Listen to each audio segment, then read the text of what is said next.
بسم اللہ الرحمن الرحیم۔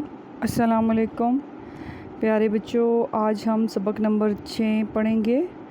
یہاں سے کل ہم لوگوں نے نیا سبق شروع کیا تھا اور سبق کا نام تھا ناممکن سے ممکن کا سفر، صفحہ نمبر 28۔ اور کل ہم نے اس کی پڑھائی کی تھی اور اس کے مشکل الفاظ کے معنی دیکھے تھے۔ آج ہم اس کے مشقی سوالات دیکھیں گے۔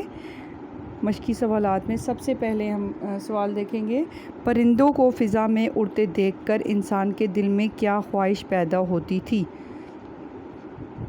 تو اس کا جواب ہے کہ پرندوں کو فضا میں اڑتے دیکھ کر انسان کا بھی جی چاہتا تھا کہ وہ پرندوں کی طرح اڑے۔ وہ سوچتا کاش میرے بھی پر ہوتے اور میں بھی فضاؤں میں اڑتا پھرتا۔ تو اس کا یہ جواب ہے۔ ہم لوگوں نے سبق پڑھا ہے اور بہت آسانی سے آپ کوشش کیا کریں کہ خود اس کے جو جوابات ہیں سبق میں سے ڈھونڈیں۔ دوسرا سوال ہے، رائٹ برادران کہاں کے رہنے والے تھے؟ تو جیسا کہ ہمیں سبق میں بتایا گیا ہے، رائٹ برادران امریکی ریاست انڈیانا کے رہنے والے تھے۔ وہ انڈیانا میں رہتے تھے جو کہ امریکہ کی ریاست ہے ایک۔ اور سوال نمبر 3 ہے، رائٹ برادران کے گھر کا ماحول کیسا تھا؟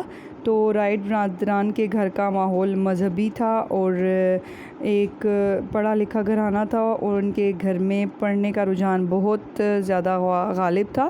ان کی جو والدہ تھی وہ بھی کالج میں لیکچرر تھی، تو ان کے گھر میں اس طرح کا ماحول تھا، اس وجہ سے ان کا رجحان بھی ایسی نئی چیزوں کی ایجاد کی طرف زیادہ تھا۔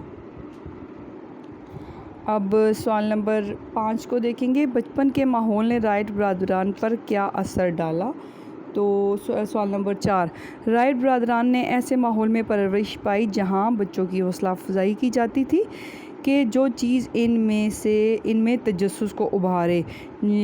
جیسے کہ بچوں کی حوصلہ افزائی کی جاتی تھی، اگر بچوں کا کسی چیز میں انٹرسٹ زیادہ ہے، جو چیز بچے پسند کرتے ہیں، تو ان کو زیادہ ابھارا جاتا تھا، ان کے تجسس کو ابھارا جاتا تھا تاکہ وہ اس کی کھوج کر سکیں، ہر چیز کی کھوج کر سکیں۔